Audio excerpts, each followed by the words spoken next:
La dernière année du cycle, je savais pas du tout où aller. Et enfin, mes profs me parlaient beaucoup du collège, de l'ECG et de l'école de com, mais enfin, ça m'intéressait pas plus que ça. Donc, enfin, j'ai toujours aimé tout ce qui est mécanique et tout. Mon père, quand il était jeune, avait fait des études d'automaticien et il m'en a parlé et puis enfin, j'ai trouvé ça intéressant. Donc, j'ai été faire un stage d'une semaine et demie là-bas. Puis ça m'a vraiment plu, donc je me suis inscrit et puis voilà, maintenant je suis.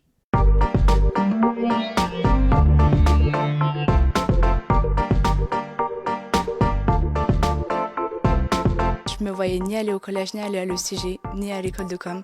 Je savais que c'était pas là-bas ma place. Et du coup, ma grande sœur, elle m'a conseillé d'aller aux portes ouvertes de l'EPIA. J'ai tout visité et il me restait justement école d'architecture et je voulais partir. Et au dernier moment, je me suis dit, je vais quand même aller voir. Et j'ai jeté un coup d'œil en fait. Et c'est là que je me suis rendu compte que c'était, en fait, c'est ce qui me convenait, c'est ce qui me correspondait parce que il y a que des choses que j'aime justement. Il y a un minimum d'art, il y a de la géométrie, j'adore la géométrie. Il y a des maths, il y a vraiment tout ce qui correspondait. Et du coup, par chance, j'avais juste pas encore loupé les tests d'entrée. Du coup, je me suis inscrite et j'ai passé les tests et j'ai réussi.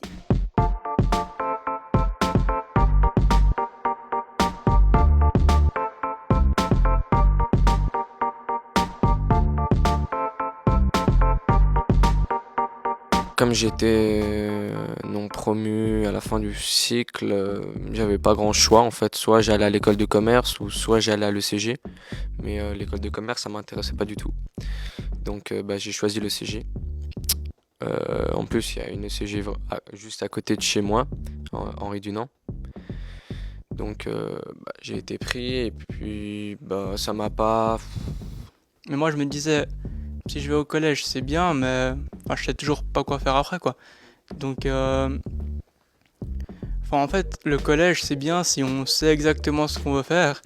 Par exemple, cette année, j'ai revu des gens de ma classe de l'année passée, ils savaient pas quoi faire, ils ont été au collège, et enfin, ils ont tous arrêté parce que ça leur convenait pas et ils savent toujours pas quoi faire maintenant. Donc, à mon avis, il faudrait plus parler qu'il n'y a pas que le collège, qu'il y a d'autres choses que le collège et l'école de com. On sait pas trop au fait ce que c'est un apprentissage, ce qu'il y a derrière un apprentissage, l'école, les stages, tout ce qui va avec quoi.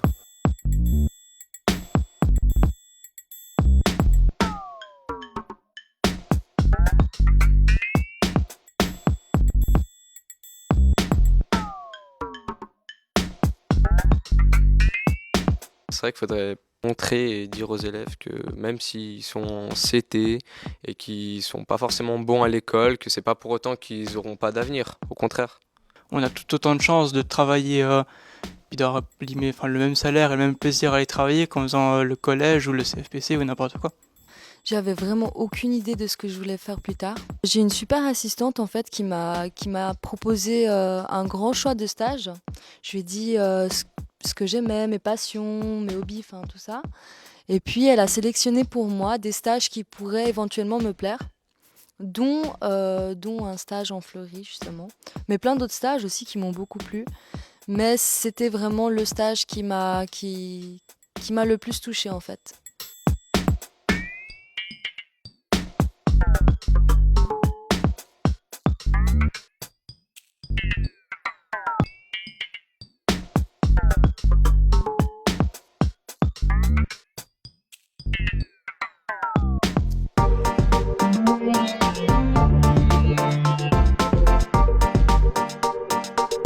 Les stages, ça nous aide beaucoup à nous diriger parce que quand on nous parle du métier, en fait, on a une idée, mais donc qu'on est dedans et qu'on fait une semaine, on voit vraiment le métier.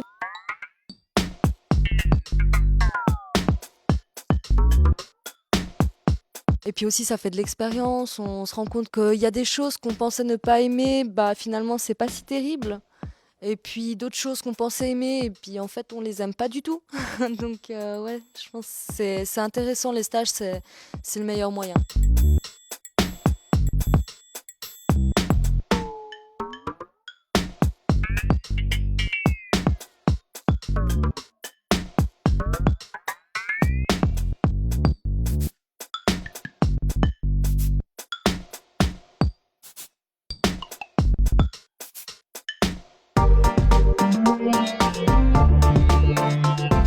Moi, par rapport à l'image du Sky, enfin du CTP, bah, j'avais aussi plein d'a priori, en me disant que c'était un peu une école pour ceux qui n'étaient pas promus, pour ceux qui avaient des difficultés.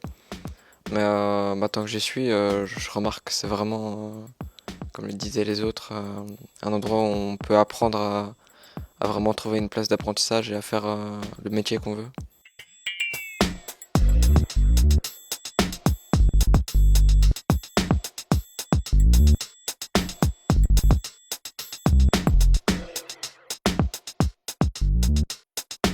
Les gens qui veulent faire des métiers techniques, ils aiment pas forcément faire des dictées par exemple.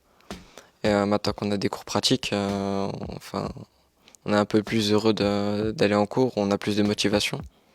Et on se dit on voit que ce serait pas mal si on trouvait un apprentissage, vu qu'on se dit que ça ressemblerait un peu aux cours pratiques. Je trouve que c'est mieux que le cycle parce que on est déjà dans un domaine qui nous intéresse, alors qu'au cycle, on apprend un peu tout. On apprend les français et les mathématiques ou autre chose, mais on n'est pas dans le domaine qui nous plaît et si ça nous intéresse pas, on n'écoute pas le prof, alors qu'ici, tout nous intéresse vu qu'on veut faire ce métier.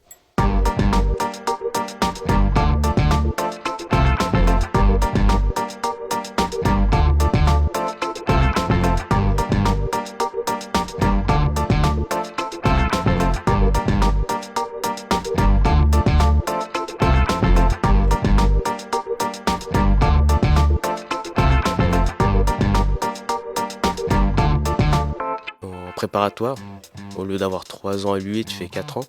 Préparatoire, tu sais ce qui se passe. Si tu passes en première, bah, t'as déjà fait une année, tu sais ce que tu vas faire. T'as déjà touché la matière, tu sais plus que ceux qui viennent directement en première année.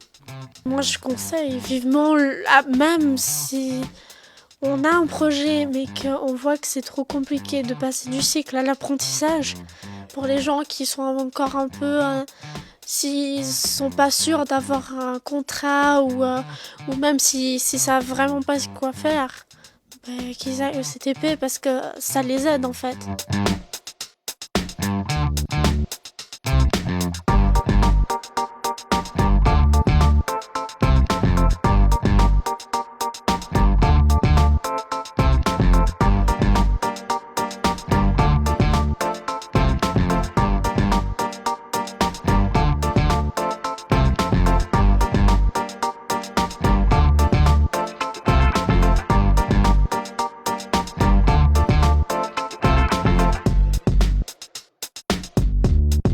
J'ai fait une année à la villa et là je voulais réussir les tests pour l'année prochaine. Du coup je suis allé au CTP pour travailler les maths et le français.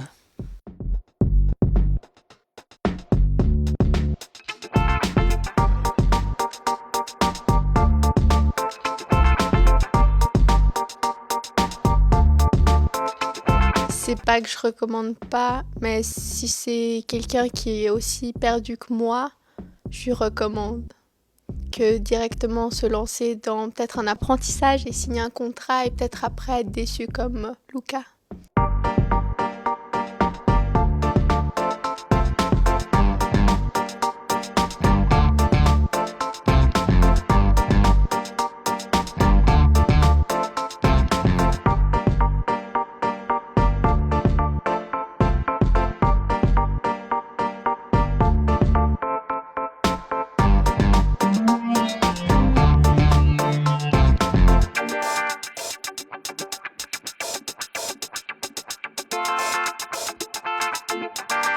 Je pense que c'est bien peut-être une année de plus de réflexion. On perd rien du tout. Que peut-être faire quelque chose qu'on n'aime pas, être déçu, se décourager. Et voilà.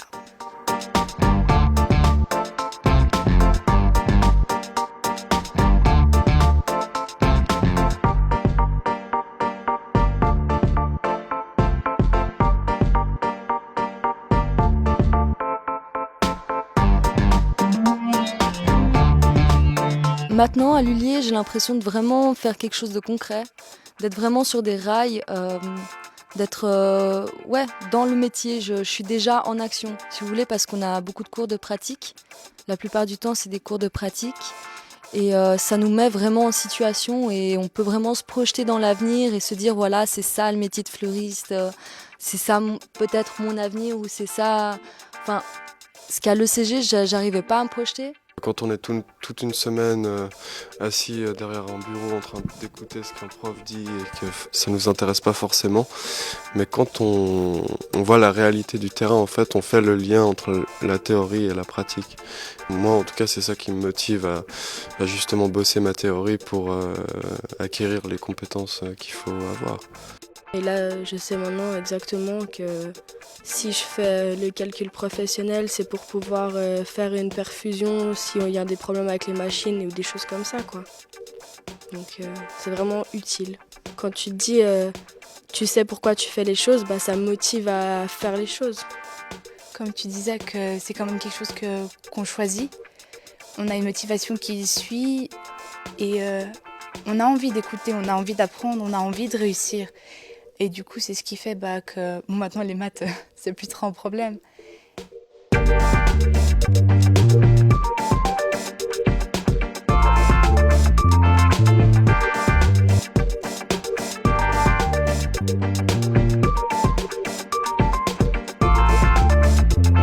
On m'a dit tout de suite que je peux faire le collège, mais il faut que je fasse les 4 ans.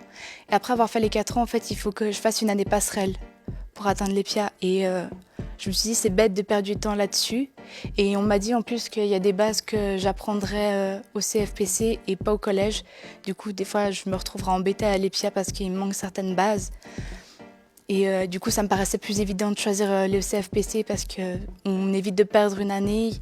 Et puis, quand on arrive à l'EPIA, on n'est pas embêté parce qu'il y a des trucs qu'on ne sait pas.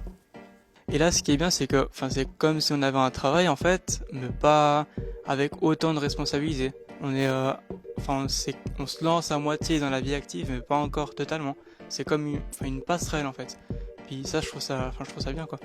Après les 4 ans, j'aurai donc le CFC et la Matu, et je peux soit directement aller trouver un travail, soit faire une autre école, mais moi, personnellement, je sais pas encore ce que je vais faire.